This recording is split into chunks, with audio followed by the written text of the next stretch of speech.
Hello അസ്സലാമു അലൈക്കും. അപ്പോൾ എന്തൊക്കെയുണ്ട് വിശേഷം? എല്ലാവർക്കും സുഖമാണെന്ന് വിശ്വസിക്കുന്നു. എൻ്റെ പുതിയ വീഡിയോയിലേക്ക് എല്ലാവർക്കും സ്വാഗതം. വീഡിയോ തുടങ്ങുമ്പോൾ തന്നെ ബേക്കറി ഷോപ്പ് എന്താ കാണിക്കുന്നത് വിചാരിക്കുന്നുണ്ടാവും അല്ലേ? അപ്പോൾ അവിടുന്ന് കുറച്ച് സാധനം വാങ്ങാണ്ടായിരുന്നു. ഇത് നമ്മളെ തൊട്ടടുത്തുള്ള കട കേട്ടോ. അവിടുന്ന് മാമൻ്റെ മോളെ വീട്ടിലേക്ക് പോവാണ്. വെറുതെ പരിപാടികളൊന്നും ഇല്ല കേട്ടോ, ജസ്റ്റ് ഒന്ന് പോവാമെന്ന് വിചാരിച്ചിട്ടാണ്. ഉമ്മനെ എപ്പോഴും അവൾ വിളിക്കും, വരും അമ്മായി അമ്മായി എന്ന് പറഞ്ഞിട്ട്. അപ്പം മാമനൊരു മോളും ഉള്ളൂ, 3 ആൺകുട്ടികളും ഒരു പെണ്ണും. നമ്മളെ സെയിം പോലെ തന്നെയാണ്, 3 ആണും ഒരു പെണ്ണുമാണ്. അപ്പോൾ നമുക്ക് എന്തെങ്കിലുമൊക്കെ വയ്യായിക എന്തെങ്കിലുമൊക്കെ ഉണ്ടാവും പോവാൻ. അപ്പോൾ അങ്ങനെ പോക്കില്ല. അപ്പോൾ ഇന്ന് നമ്മൾ 2 ആളും മാത്രം കേട്ടോ, മക്കളൊന്നുമില്ല, അവരൊന്നും വരുന്നില്ല എന്ന് പറഞ്ഞ് ഈവനിങ്ങിനാണ് പോണതും. അപ്പോൾ ഇവിടെ തൊട്ടടുത്ത് തന്നെ ആണ് എന്ന് പറഞ്ഞിട്ട് കാര്യമില്ല. അപ്പോൾ പോകുമ്പോൾ എന്തോ നമുക്ക് വയ്യാണ്ടാവും ചില സമയത്ത്, അല്ലെങ്കിൽ അവർക്ക് എന്തെങ്കിലും പരിപാടി അങ്ങനെയൊക്കെ ആയിട്ട് ഇങ്ങനെ നീണ്ടു പോകും. ഇന്നിപ്പം അമ്മായി ഇവിടേക്ക് വന്നിട്ടുണ്ട്. അമ്മായി എന്ന് പറഞ്ഞാൽ മാമൻ്റെ ഭാര്യ, അവളമ്മ വന്നിട്ടുണ്ട് ഇവിടേക്ക്. അപ്പം വിളിച്ചതാണ് ഇങ്ങോട്ട് പോരി, ഞാനുണ്ട് ഇവിടെ എന്ന് പറഞ്ഞിട്ട്. അതാണ് കേട്ടോ അവളെ ഹസ്ബൻഡിൻ്റെ വീട്, ആ ഓടിട്ട വീടാണ്. അവിടുത്തെ ആ സ്ഥലത്താണ്, അവർക്ക് അവകാശം കിട്ടിയ സ്ഥലത്തിട്ടാണ് ഇവള് വീട് എടുത്തിക്കുന്നത്. ഒരു കുഞ്ഞു വീടാട്ടോ, വലിയ ആർഭാടങ്ങളൊന്നും ഇല്ലാത്ത, നമ്മൾ പറയില്ലേ സമാധാനത്തിൽ കഴിയാൻ, ഒരു സന്തോഷത്തോടെ കഴിയാൻ ഒരു കുഞ്ഞു വീട് മതിയെന്ന്, അതുപോലൊരു വീട്. ഉള്ള സ്ഥലത്തൊക്കെ ചെടിയൊക്കെ പിടിപ്പിച്ചിട്ടുണ്ട്, കാണാൻ നല്ല ഭംഗിയുണ്ടായിരുന്നു കേട്ടോ. എന്നും വിളിക്കലുണ്ട്, പക്ഷെ നമ്മൾ പോക്കില്ലല്ലോ. അപ്പോൾ അതുപോലെ പതിപോലെ എന്നും വിളിക്കണമായി തന്നെ വിളിച്ചപ്പോൾ നമ്മൾ ഇന്ന് വരും എന്നൊന്നും വിചാരിച്ചിട്ട് തന്നെ ഇല്ല കേട്ടോ. അവർ ബെല്ലടിച്ചപ്പോൾ ഓടി വന്നത് അവളെ ആങ്ങളുടെ മക്കളുണ്ടായിന്, അമ്മേൻ്റെ കൂടെ വന്നതാണ്. അപ്പോൾ ആ മോള് നമ്മളെ കണ്ടവിടെ തന്നെ ഓടി അമ്മായി എന്ന് വിളിച്ചിട്ട്. അപ്പോൾ എൻ്റെ മാമൻ്റെ പെണ്ണുങ്ങളും അവളും ഒക്കെ നിസ്കരിക്കുകയാണ്. അതുകൊണ്ട് നമ്മൾ കുറച്ച് നേരം ഹോളിൽ അവിടെ ഇരുന്ന്. പിന്നെ അവിടെ ഈ ഒരു ഷെൽഫിൽ കുറേ ട്രോഫിയും സർട്ടിഫിക്കറ്റൊക്കെ ഉണ്ട്. എനിക്ക് തോന്നുന്നു മക്കൾക്ക് കിട്ടിയായിരിക്കും. 3 ആൺകുട്ടികളായിട്ടോ. നല്ല സുഖപ്രസവമായിരുന്നു. പക്ഷെ 4മത്തത് അവൾ വേഗം പ്രസവം നിർത്തി.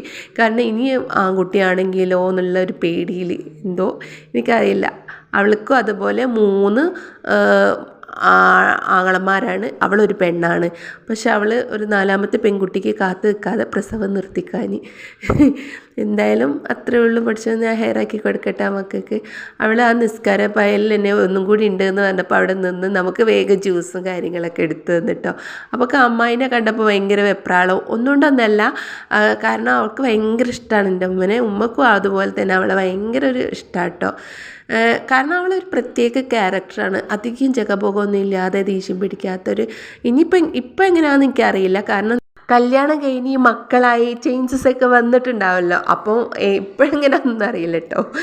എൻ്റെ ബെസ്റ്റ് കളിക്കൂട്ടുകാരിയാട്ടോ അവൾ ചെറുപ്പത്തിൽ. പിന്നെ ഇവിടെ ഒരാൾ എൻ്റെ യൂട്യൂബ് ചാനലൊക്കെ ചോദിക്കുന്നുണ്ട് പേര്. എൻ്റെ യൂട്യൂബിൻ്റെ പേരാ തനീഷ വ്ളോഗ് എന്ന് പറയും. ഈ സബ്സ്ക്രൈബ് ചെയ്തിക്കണോ? വീഡിയോ കാണലുണ്ടോ? കാണലുണ്ട്. ലൈക്ക് ഇടലുണ്ടോ? അതെന്താ ലൈക്ക് ഇടാത്ത?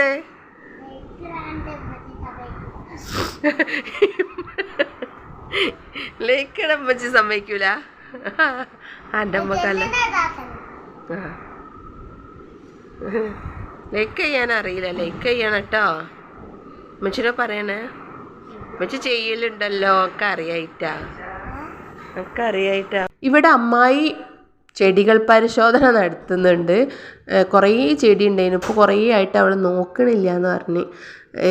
ഒക്കെ ചില സമയത്ത് നമുക്ക് ഭയങ്കര മൂടായിരിക്കും ചെടീനോട്, ചില സമയത്ത് മൂടുണ്ടാവില്ല അല്ലേ, നമുക്ക് ഒന്നും ശ്രദ്ധിക്കാനുള്ള ടൈം, എന്തെങ്കിലും തിരക്ക് കാര്യങ്ങളൊക്കെ. അപ്പോൾ കുറേയൊക്കെ മെയിൻറ്റെയിൻ ചെയ്യാതെ ഇട്ടിട്ട് പോയി എന്ന് പറയുന്നുണ്ട്. ഇനിയൊക്കെ ശ്രദ്ധിക്കണം എന്നൊക്കെ പറയുന്നുണ്ട് അവൾ. ഉമ്മ ചെടീൻ്റെ പ്രാന്തത്തിൻ്റെ അമ്മായിക്കൊക്കെ ഒരുപാട് ചെടി ഉണ്ടായിരുന്നു. എൻ്റെ ചെറുപ്പത്തിൽ അമ്മായിൻ്റെ മുറ്റം നിറച്ചും പൂക്കളുള്ള ചെടികളായിരുന്നു കേട്ടോ.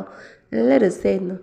അതൊക്കെ പണ്ടത്തെ കാര്യങ്ങൾ ഓർക്കുമ്പോൾ ഭയങ്കര മിസ്സിങ് ആണ് സത്യം പറയുകയാണെങ്കിൽ. പിന്നെ നമ്മൾ ചായ കുടിച്ചു, പോകാൻ നിന്നതാണ്. അപ്പോൾ നമ്മൾ അവിടെ പിടിച്ച് നിർത്തിയിട്ടുണ്ട്, എന്താണ് ഇറച്ചിയും പൂളിയിട്ട് കറി വെക്കാമെന്ന് പറഞ്ഞിട്ട്. അങ്ങനെ അതൊക്കെ കുടിച്ച് പോകാൻ നിന്നാൽ നമ്മൾ അവിടെ പിടിച്ച് നിർത്തി ഇതൊക്കെ കഴിപ്പിച്ചിട്ടാണ് അവർ വിടുന്നത് കേട്ടോ. എന്തായാലും അപ്പോൾ ഇതൊക്കെ ഉണ്ടാക്കുന്ന തിരക്കാണ്. അവൾ തന്നെയാണ് കേട്ടോ ഒറ്റയ്ക്ക് ഉണ്ടാക്കുന്നത്. അമ്മായി പൂളൊക്കെ ചെത്തിക്കൊടുത്ത് എന്തൊക്കെയോ ആക്കി. അവൾ തന്നെ അതൊക്കെ സെറ്റാക്കി വെക്കും. കാരണം അവൾ വെച്ചോട്ടെ, അത്രയും ടേസ്റ്റ് ഉണ്ടാണ്. ഞാൻ ഒന്നും ഉണ്ടായിട്ട് പറയല്ല കേട്ടോ, നല്ല ടേസ്റ്റ് ഉണ്ടായിന് വെച്ചിട്ട്. നമ്മളെ കൈ കൊണ്ട് തന്നെ ഉണ്ടാക്കി തിന്ന് ഇങ്ങനെ കാണുമ്പോൾ, വേറൊരാൾ വെക്കുമ്പോൾ ആ പൂളക്കറി അങ്ങനെയൊക്കെ ഉള്ളത് ഭയങ്കര ടേസ്റ്റാണല്ലോ വേറെ സ്ഥലത്തു നിന്ന് നമുക്ക് കിട്ടുമ്പോൾ. അപ്പോൾ അതുപോലെ ഇന്ന് അവളൊരു പ്രത്യേക ടേസ്റ്റ് ഉണ്ടായിരുന്നു ആ ഇറച്ചിക്കറിയും ആ ഒരു ഇതൊക്കെ. ആദ്യം ഈ പണിയെടുക്കാൻ ഭയങ്കര ഇഷ്ടമാണ് കേട്ടോ ഇവൾക്ക്. കിച്ചണിലുള്ള ജോലി നല്ലോണം എടുക്കുമായിരുന്നു അവൾ. പിന്നെ എനിക്കാണ് ഒന്നും അറിയാതെ വന്നത്. എനിക്ക് പിന്നെ പുറത്തുള്ള പണികളായിരുന്നു അറിയൽ. ഇപ്പോഴേ കല്യാണം കഴിഞ്ഞതിന് ശേഷമാണ് ഞാൻ പഠിച്ചു തുടങ്ങിയത് എങ്ങനെയൊക്കെയാണ് എന്നുള്ളത്. അതിൻ്റെ മുന്നേ അവളെല്ലാം പഠിച്ചിട്ടുണ്ട്. അമ്മായി ഇവിടെ ഒരുപാട് നല്ല നിസ്സാരമായിട്ട് എന്തെങ്കിലും പറയുമായിരിക്കും കേട്ടോ, പക്ഷെ ആ ഒരു കഥ പറയുന്ന പോലെയാണ് അമ്മായി പറയൽ. എന്ത് രസമാണെന്നറിയാം അത് കേട്ടിക്കാൻ. സത്യമായിട്ടു ഞാനൊന്നും ഉണ്ടായിട്ട് പറയില്ല. നമ്മളൊക്കെ സാധാരണ എന്തെങ്കിലും പറയുമ്പോൾ അത് കേഷ്വലായിട്ട് അങ്ങോട്ട് പോകും വർത്താനം. പക്ഷെ അമ്മായിൻ്റെ അങ്ങനെയല്ല, ആക്ഷനൊക്കെ ഉണ്ടാവും, പറച്ചിലെല്ലാം കേട്ടിരിക്കാൻ ഒരു പ്രത്യേക രസമാണ് കേട്ടോ. അതിൻ്റെ ഇടയിൽ ഇവിടെ പൂളക്കറിയും ഇറച്ചിക്കറിയും അല്ല പുളക്കറിയില്ല ഇറച്ചിക്കറിയൊക്കെ അയക്കണേ. പൂള കുക്കറിലും വെച്ചിട്ടുണ്ട്. നല്ലോണം നേരം വൈകി വന്നിട്ടുണ്ട്. കാരണം നമ്മൾ ഈവനിങ്ങിനാണ് വന്നെങ്കിലും ലൈറ്റായതാ ഇങ്ങനെ പിടിച്ച് നിർത്തിയിട്ട് അതൊക്കെ ഉണ്ടാവണ്ടേ. അങ്ങനെ കായ് കുറേ വർത്താനം സംസാരിച്ചിൻ്റെ അമ്മോ, പണ്ടത്തെ കാര്യങ്ങളും ഇപ്പോഴത്തെ കാര്യങ്ങളെല്ലാം രസമാണ്. അതൊക്കെ പറഞ്ഞിതാ പുളക്കറിയൊക്കെ ആയി. അവളെ ഹസ്ബൻഡും വന്നപ്പോഴേക്കും പിന്നെ ഉമ്മനായിട്ട് വർത്താനം പറഞ്ഞ് നല്ലൊരു മനുഷ്യനാണ് കേട്ടോ, നല്ലൊരു സ്വഭാവമുള്ള ആളാണത്. അങ്ങനെ പിന്നെ ഫൈനലി നമ്മൾ കുടിക്കാൻ നിന്ന്. പിന്നെ എൻ്റെ മാമൻ വന്നിട്ടുണ്ട്. മാമന് ഓട്ടോ ആണ് കേട്ടോ, ഓട്ടോ ഓടിക്കുന്ന ആളാണ്, സ്വന്തമായിട്ട് തന്നെ ഉള്ളതാണ്. അപ്പം മാമന് കമ്പനിയിൽ ജോലി ചെയ്യുന്നു, അത് റിട്ടേൺ ആയപ്പോൾ സ്വന്തമായിട്ട് ഓട്ടോ ഒക്കെ ഓടിക്കുകയാണ്. അങ്ങനെ നമ്മളെല്ലാവരും ഇരുന്ന് ഫുഡ് കഴിക്കുകയാണ്. അവൾക്ക് ഞാൻ പറഞ്ഞല്ലോ 3 ആൺകുട്ടികളാണ്. ഈ ഒരു വെള്ള ടീഷർട്ട്, പിന്നെ ഒരു മോന് മൂത്തതുണ്ട്, പിന്നെ ഒരു ചെറിയ മോന്. അപ്പം അങ്ങനെയാണ്. അവൾക്ക് 3 ആങ്ങളമാരും ഒരു പെണ്ണും, എനിക്കും അതുപോലെ 3 ആങ്ങളമാരും ഒരു പെണ്ണ്. നമ്മൾ 2 ആളും പിന്നെ എൻ്റെ അമ്മൻ്റെ എഴുത്തിക്ക് ഒരു മോള്. അങ്ങനെ നമ്മൾ പിന്നെ ഒരു അമ്മോൻ്റെ വേറൊരു അമ്മോനുണ്ട്, അവൾക്ക് ഒരു മോൾ. അങ്ങനെയൊക്കെയുള്ള കുടുംബത്തിൽ പെൺകുട്ടികൾ കുറവാണ്, ആൺകുട്ടികളാണ് കേട്ടോ കൂടുതലുള്ളത്. അപ്പോൾ നമ്മൾ അങ്ങനെ ഉള്ളൂ. അങ്ങനെ അതൊക്കെ കഴിച്ച് പോവാൻ ഒരുങ്ങാണ്. ഇനി ഒട്ടും നേരം ലെമനായിട്ട് രാത്രിയാണ്. അപ്പം മാമൻ്റെ ഓട്ടോയിൽ പോണതിനോണ്ട് ഒരു പ്രശ്നമില്ല. ഇതൊന്നും ഞാനെടുത്ത വീഡിയോ അല്ല കേട്ടോ. നേരത്തെ അവളെ ബ്രദറിൻ്റെ കുട്ടീനെ കാണിച്ചില്ലേ, ചെറിയ മോള്, അത് പോയിട്ട് അലഹാരമുഖം പോയിട്ട് എടുക്കുകയാണ്. അങ്ങനെ അതൊക്കെ കഴിഞ്ഞ്, കാരണം ഞാൻ അവളെ ഹസ്ബൻഡിൻ്റെ പോയിട്ട് നേരെ പോയി എടുക്കൂലല്ലോ, അതുകൊണ്ട് പറഞ്ഞതാണ്. അങ്ങനെ ഇത് വയറ് നിറച്ചും കഴിച്ച് അടിപൊളി കട്ടൻ ചായ ആയിരുന്നു. അങ്ങനെ അതൊക്കെ കഴിച്ചിട്ട് പിന്നെ ഈ അമ്മായിൻ്റെ ആ സംസാരം കണ്ടില്ല, അത് തീരുന്നില്ല കേട്ടോ. അപ്പോൾ അതിങ്ങനെ പറഞ്ഞുകൊണ്ട് നിൽക്കുന്നുണ്ട്, അത് നമ്മൾ കേട്ടുകൊണ്ട് നിൽക്കുന്നുണ്ട്. അങ്ങനെ ഫൈനലി നമ്മൾ പോവാൻ ഇറങ്ങി. അങ്ങനെ ഹസ്ബൻഡ് ഉണ്ട് കേട്ടോ. എന്നാലും ഞാൻ പറഞ്ഞില്ല, എല്ലാവരും മനുഷ്യനാണ്, ഒരു ഇതുമില്ലാത്ത ഒരു അഹംഭാവം, ഒരു ജാട ഒന്നുമില്ല. ആ ടീഷർട്ട്, പച്ച ടീഷർട്ട് ഇട്ടതും ഈ വെള്ള ടീഷർട്ട് ഇട്ടതും ഈ ബ്ലാക്ക് ടീഷർട്ട് ഇട്ടതാണ് അവളെ മക്കൾ കേട്ടോ, 3 ആൺകുട്ടികൾ, മാഷാ അല്ലാഹ്.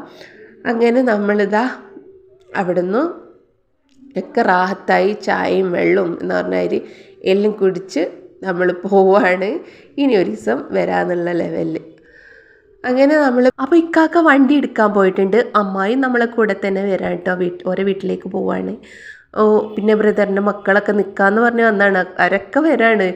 അങ്ങനെ അവരവരെ വീട്ടിലേക്ക്, നമ്മളെ വീട്ടിലേക്ക്. ഇക്കാക്കന്നെ കൊണ്ടാക്കി തരും, ഇക്കാക്കാന്നാണ് വിളിക്കുന്നത്, അങ്കിളിന്നോ മാമാന്നോ ഒന്നല്ല കേട്ടോ വിളിക്കുന്നത്. അപ്പോൾ അതൊരു രസമാണ് ആ വിളിക്ക്. അങ്ങനെ ആ വിളിച്ച് തയങ്ങിയതാണ്. എൻ്റെ മൂത്തമ്മൻ്റെ മക്കളൊക്കെ വിളിച്ചിട്ട് അപ്പോൾ നമ്മളും ഇക്കാക്കാന്നായി. അങ്ങനെ ചെറിയൊരു വീഡിയോ കേട്ടോ. അടുത്ത വീഡിയോ ആയിട്ട് വരാം. അതുവരേക്കും ബൈ.